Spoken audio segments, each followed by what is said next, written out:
مہدی حسن. ہمارے ساتھ اس وقت موجود ہیں حلقہ PP 23 سے محترمہ خالدہ بلوچ صاحبہ، جو کہ یہاں پہ پہلے لیڈیز ونگ کی بھی مختلف پارٹیوں سے یہ انچارج رہی ہیں، اور خواتین کی ووٹ پولنگ کے حوالے سے یہ خاصی ایکٹیو نظر آ رہی ہیں.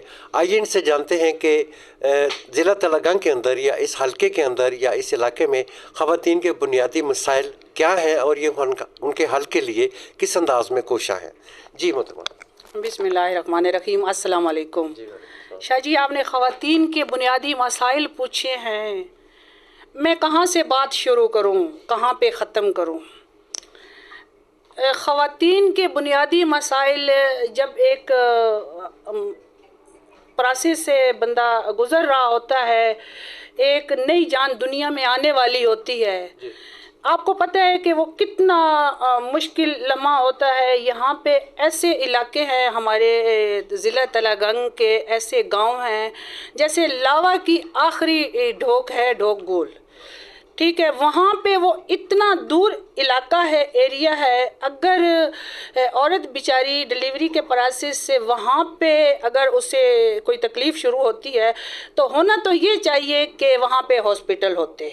انہیں کوئی وہاں پہ ہاسپٹل وغیرہ، یہ میں ایک گاؤں کی بات نہیں کر رہی، میں پورے ضلع تلہ گنگ کے جتنے بھی گرد و نواح کے گاؤں ہیں نا، ان سب کی بات کر رہی ہوں کہ وہاں پہ ہاسپٹل ہوتے. لیکن نہیں، وہ بیچاری مرتی مراتی یہاں پہ آتی ہیں تلہ گنگ میں، یہاں سے کوئی 150 کلومیٹر کر کے. تو ایک تو میرے خیال میں ان کی راستے میں ہی بیچاریوں کی ڈیتھ ہو جاتی ہے. جب کیس سنجیدہ ہوتا ہے تلہ گنگ ہاسپٹل میں پہنچتے پہنچتے یہ انہیں پہلے سے ہی تیار کیے بیٹھے ہوتے ہیں کہ جی آپ انہیں راولپنڈی لے کے جائیں.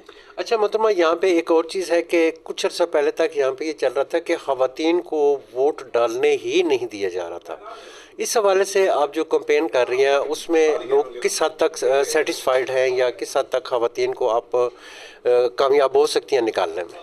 انشاءاللہ جی، آپ نے بالکل درست فرمایا. یہاں پہ ہے ایک پچڑند ڈورنال، وہاں پہ علاقے ہیں، گاؤں ایسے ہیں کہ جہاں پہ خواتین کو ووٹ پول نہیں کرنے دیا جاتا. میں نے پہلے بھی ہر اس فورم پہ آواز اٹھائی ہے کہ عورت آپ کے ساتھ ووٹ پول کرنے کا بنیادی حق رکھتی ہے. کوئی بھی معاشرہ عورت کو اگر جھٹلا دیا جائے نا کسی بھی فیلڈ میں تو وہ معاشرہ ترقی نہیں کر سکتا. اور عورتوں کے ہی ووٹ ہوتے ہیں، باقی جو مرد لوگ ہوتے ہیں وہ تو اپنی جابز پہ ہوتے ہیں. انہیں تو نہیں پتہ ہوتا کہ بہت ہوا تو بہت کم لوگ آ جاتے ہیں اپنی جابز چھوڑ کے آ کے ووٹ پول کرتے ہیں. خواتین کو یہ حق ملنا چاہیے، وہ اپنی رائے دیں کہ وہ اپنا آنے والا لیڈر کس کو منتخب کرنا چاہتی ہیں. 5 سالوں کے لیے آپ اپنے سر پہ کس کو مسلط کر کے رکھیں گے؟ آیا کہ آپ اسے چنیں جو آپ کے حق کی آواز بنے، آپ کے حقوق کی جنگ لڑے، نہ کہ جو اپنی اجارہ داری اور سردارہ سسٹم کو آگے لے کے چلے. عورتوں کو تو یہاں پہ بڑا دبایا جاتا ہے. اچھا محترمہ، یہاں پہ خواتین ووٹرز کی ریشو کیا ہے مردوں کی نسبت؟ خواتین کے ووٹوں کی ریشو تو آپ کو پتہ ہے کہ زیادہ ہے مردوں کی نسبت، تو خواتین زیادہ ووٹ پول کرتی ہیں. لیکن میں نے پورے تلہ گنگ کی بات نہیں کی. 1-2 گاؤں ہیں جسے اجازت نہیں ہے خواتین کو ووٹ پول کرنے کی، لیکن الحمدللہ میں نے وہاں بھی جا کے انہیں شعور دیا ہے، شعور اجاگر کیا ہے. انشاءاللہ وہ اس دفعہ بڑھ چڑھ کے حصہ لیں گی. آپ آزاد حیثیت سے حصہ لے رہی ہیں PP 23 سے، تو آپ کیا سمجھتی ہیں کہ جو ابھی جو ایک ریگولر جو سیاسی پارٹیاں جو اس سے پہلے نسل در نسل ایک سیاست میں چلی آ رہی ہیں، کیا جو یہ ینگسٹر جو ابھی آ رہے ہیں الیکشن میں، نئے سے نئے چہرے آ رہے ہیں سامنے، کیا یہ کوئی چینج یا کوئی تبدیلی، یا آپ خواتین کے اندر اس حوالے سے کوئی تبدیلی لا پائیں گی؟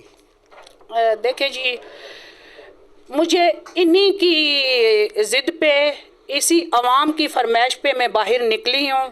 ان کے حقوق کے لیے انہوں نے ہی مجھے کہا ہے کہ آپ آزاد آئیں، اور انشاءاللہ میری عوام میرے ساتھ ہے، اللہ کی رحمت میرے ساتھ ہے.